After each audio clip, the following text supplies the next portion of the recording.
The factor that I would say is most important in preparing good classroom teachers is a desire to learn by the student, a desire to teach by the student, and that commitment to be a good teacher, to make sacrifices if possible, and to commit to long hours of teaching and doing a lot of things that are associated with being a teacher. Sometimes even having to deal with issues that may not be respectful of education, but that desire to want to teach.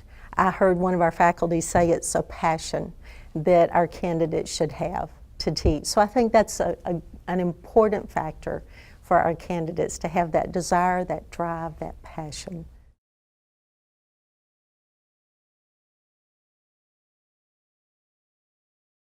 Well, the qualities that we try to instill in teacher candidates come basically from our beliefs as a school of education. That our theme is actually to prepare skilled, reflective decision makers.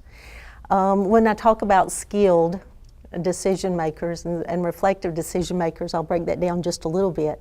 A skilled teacher is one who has a strong foundational content knowledge. Their subject matter is strong. They have that content knowledge that they need to teach the subject matters that they teach. They also have the instructional strategies, really a lot of instructional strategies that they will learn and need as they go through our programs. They need to have that the dispositions to be a teacher, dispositions being so many things, being a professional, being responsible, being committed. All of those are part of the skills. Being reflective. As a reflective teacher, we hopefully instill ways that candidates can assess what they're doing, whether they're effective with students, whether students learn or not, and how they're learning. If they're not learning, they need to try some other strategies. So we want our candidates to be skilled, but also to be reflective. They also must be decision makers.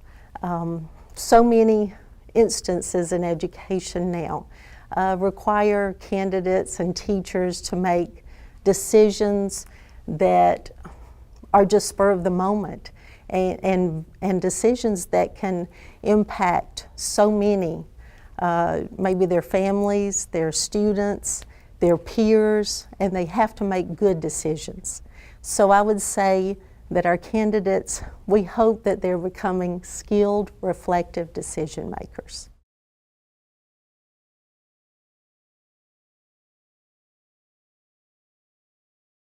We actually start with an admission to teacher education process. Our candidates must apply to the School of Education. They must apply and meet requirements such as minimum grade point average, 2.5 out of a 4.0. They must meet basic skills in reading, writing, and mathematics. They must either do that by taking a test and passing it, or by exempting through a standardized test such as SAT or ACT. There are other qualifications that they must meet, such as they must have C's in certain courses, at least C's. They must be successful in 3 intro courses. One of our intro courses is a foundations course in education. One is a diversity course in education, dealing with socio-cultural issues in education. And the 3rd intro course is the teaching and learning of students and how you teach them and some of the theories on how they best learn. Once they meet those qualifications, they can be admitted.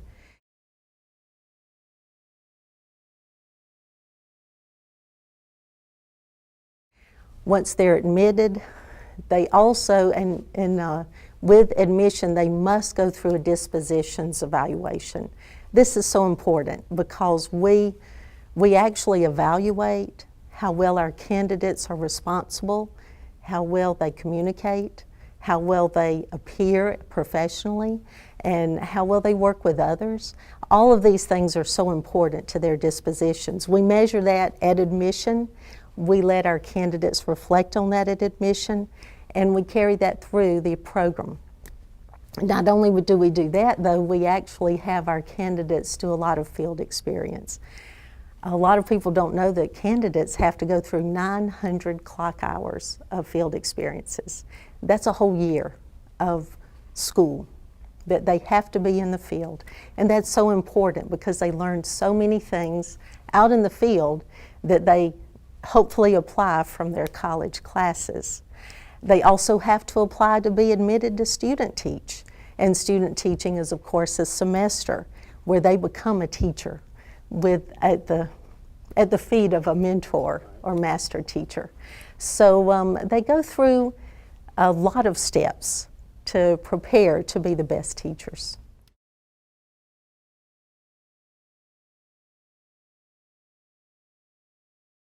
I would say that we want them to have the ability to problem solve and to think critically, because we have hopefully given them tools, experiences, strategies to help them become a good teacher.